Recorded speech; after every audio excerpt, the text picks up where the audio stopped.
Anybody relate?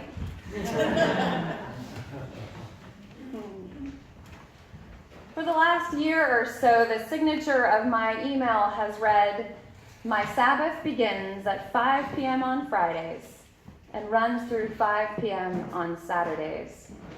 It's kind of my way of just gently letting people know I'm not reading this email. I probably won't respond either. And recently I sent an email out, and the email that I got back from a young man asked, "How do I get a Sabbath?" It's a good question. Anybody here practice Sabbath outside of the rabbi, who may or may not, and we will not judge her for that? You might want to think about it. Americans are right now, especially Americans who are employed full-time, report working an average of 47 hours per week, which equates to nearly 6 days a week, according to Gallup, and that was in 2015. That's about an hour and a half more than they reported a decade ago. Nearly 4 in 10 workers report logging 50-plus hours on the job, and I will say that here in the New York metro area, I often feel like it's a competition to see who can work more. Many people of all ages are having to squeeze multiple jobs to make their income stretch.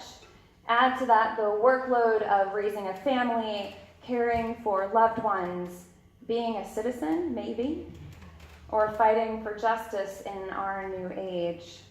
Even most of our retirees, those who should be finished with working, are reporting feeling busier in retirement than they were when they were working. With added technology of internet and smartphones, work follows us everywhere. It's no longer expected that you will take a weekend because people can get in touch with you anytime and anywhere. One person recently said to me that they received a text message after midnight and that the person on the other end expected them to respond before 7 a.m. Ooh. I will just admit that one morning I sent Laura Beth a text message at 6:30 a.m., but I did not expect her to respond. Does this sound familiar to anyone? Mm-hmm. Does it? Recently, I heard an interview with journalist and writer Anand Giridharadas, who said there has to be more than life than just working. There has to be more. And what's interesting is that Tuli was telling me this morning that his name, Anand, literally means joy or ecstasy. Right? There has to be more than just being productive. But is there? Is there in your life? And I ask these questions not only for myself. The irony that I was preaching on Sabbath after teaching a class to UU ministers Monday through Friday, 7:30 a.m. to like 5 p.m. every day, the irony was intense. There I was in Florida, where the sun is shining and you can go outside without a coat. And I was stuck in a yellow and brown conference room where the curtains had to be drawn the whole time because we needed to see the screen. It was just intense. And so I found myself wondering, how do we resist a culture of constant productivity? And I turned to Rabbi Abraham Heschel. Does the name sound familiar to you, mm-hmm. Rabbi Heschel? Okay, I see a few nods. But he was a professor of ethics and mysticism at the Jewish Theological Seminary of America, really during the heart of the 20th century. He, by the way, had a deep and abiding friendship with Dr. Martin Luther King. You can see pictures of him often in civil rights marches, walking with Dr. King arm in arm. Many civil rights workers actually carried copies of Heschel's book on the prophets in their pockets as they marched. And just before Dr. King died in that April of 1968, he was planning to join Rabbi Heschel and his family for their annual Passover meal. Rabbi Heschel's life was full. He was constantly on the move. He lived in a time of urgency and deep change as we do today, just minus the smartphones. Yet Rabbi Heschel practiced the Sabbath every week, not just because he had to, but because he believed it was necessary for the work he was doing the rest of the week. And to this day, he remains the best author on the Sabbath. And if you haven't read his book, you should. He is the most beautiful, one of the most beautiful writers I have read. Heschel says that the Sabbath, at its core, as you heard, is a holiness of time. It's not a place, it's not a sanctuary where you go. It is the experience of time as holy. And he teaches us that in the story of Genesis, time came first, before the holiness of humanity or place, Kadash. The Sabbath can actually sometimes be translated to the name of the Holy One. God created the world in 6 days. Now this is interesting. God created the world in 6 days. And on the seventh day, it wasn't that God rested, it was that he created rest. Right? It wasn't just something that God did, it was a creation. Imagine that. Imagine creating rest. And when I first heard the phrase a day of rest, I thought it meant that it was the absence of work or doing nothing, as lovely as that sounds. Instead, it is the presence of the holy. And the word rest actually means an experience of tranquility, serenity, peace. And here's the interesting part. It is the experience of joy. So I returned Friday night from Florida at midnight.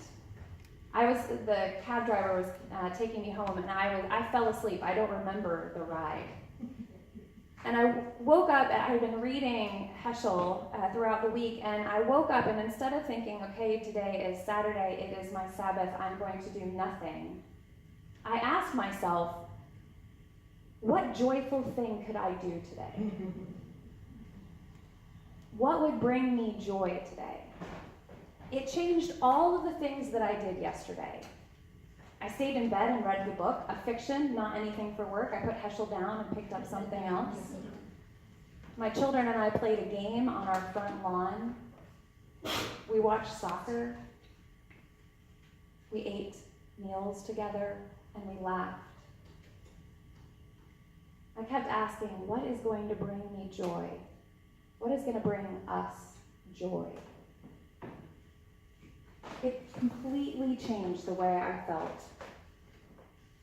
I've now decided that I'm going to call, instead of calling the Sabbath in our house a day of rest, I'm going to call it a day of joy. Alexis Meads writes on her practice of her Sabbath in her blog. She says, from Friday to Saturday evening, I turn off my phone, I tuck it into a little box, and I cook a really nice meal. My family and I spend the next day relaxing or adventuring. Whatever we decide to do, it has to be rejuvenating. No chores, no errands or work allowed. And if you actually set aside that day to do that, that means that the work and chores that you have to get done in your house have to come another day, which lends itself nicely to a 2-day weekend. We should all have that. But that is not where we're heading as a people. We're headed towards a day when we are always working. So I want you to help me in this practice. Let me ask you, and I'm going to ask you to turn to a person next to you and share. What would you do today, just in a simple day, that would bring you joy?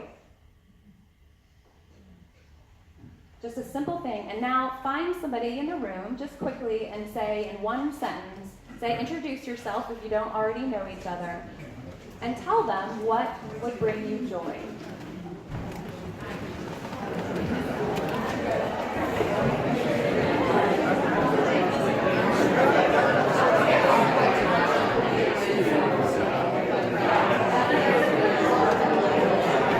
If you're on live stream, find somebody in your house who you can share with, or maybe get your journal out and write down what would bring you joy.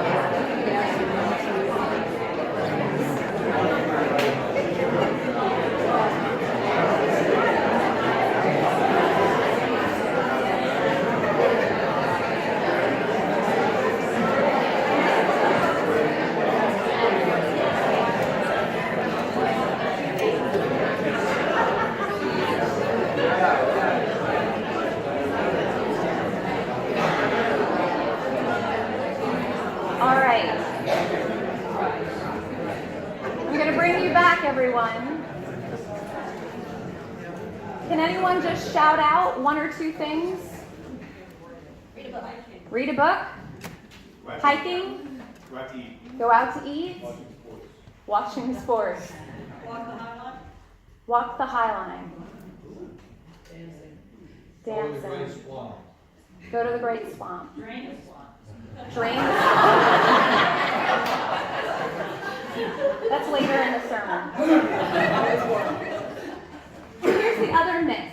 I'm going to move a little quickly here. And here's the other myth, and that is that not only is it the idea of rest is different, I also thought that a Sabbath, as Laura Beth said earlier, that the Sabbath was an experience away from people, right? And that I had to remove myself from people. And you are invited to stay home. But the other part that I realized was that for the Jewish people, it is an experience of going to their faith home, of lighting candles with one another and giving gratitude that God created rest for all of us. And I wondered what it would be like if we as Unitarian Universalists had a shared practice of being together and having a holiness of time. I marveled at a story that I heard that no matter where the Jewish people have gone, that they have carried on the Sabbath. And actually the Sabbath is the holiest of all of their holy days. But that no matter where they've gone, they have found time to create a Sabbath. And I read this one story about a young person in their 20s who had moved to London and had found somewhere on social media a person who said, if there's anybody out there who would like to, who doesn't have anywhere to go this Sabbath, reach out to us and we'll make sure to connect you with a family. And she went, and all of the rituals were the same, and they were able to connect. Now I say, do this carefully. But I thought it amazing that you could feel so isolated alone and then be brought in through an experience of shared Sabbath and community. What would it look like if you thought about who you're going to bring into your Sabbath? And so one last thing that I want to ask you. You talked about joy. I want you to name one person who you'd like to have with you on a Sabbath. Just turn again very quickly. Name the person that or people you'd like to have with you. And if you're here with your partner, please say their name first.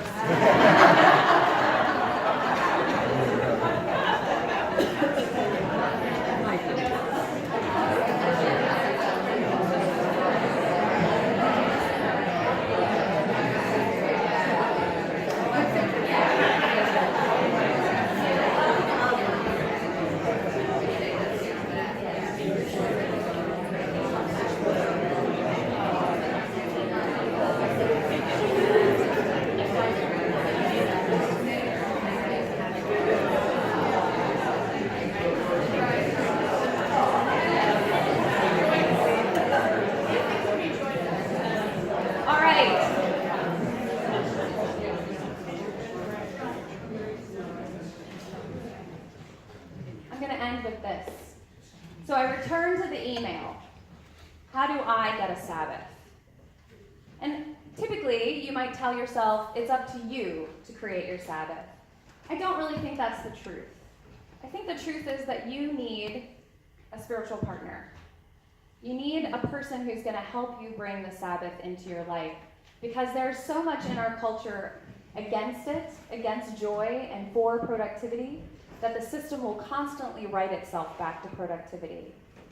So I wonder who you would reach out to today and promise that you will keep a time of Sabbath, of 24 hours where you are going to find joy each and every week. Maybe that person will be downstairs in social hour and you can make the promise to them. But I want you today, or this week, before Friday at 5, to find someone and say, will you help me create more joy in my life, at least one day a week? And then, I want you to tell Robin and I your stories of Sabbath, so that we can encourage one another and share some of those practices, as we heard in Brooklyn, share some of those practices with one another. How do I keep the Sabbath? It is up to us as a community to do it, because life is about joy and love, and as Jim said, that sense of belonging. Amen. Amen.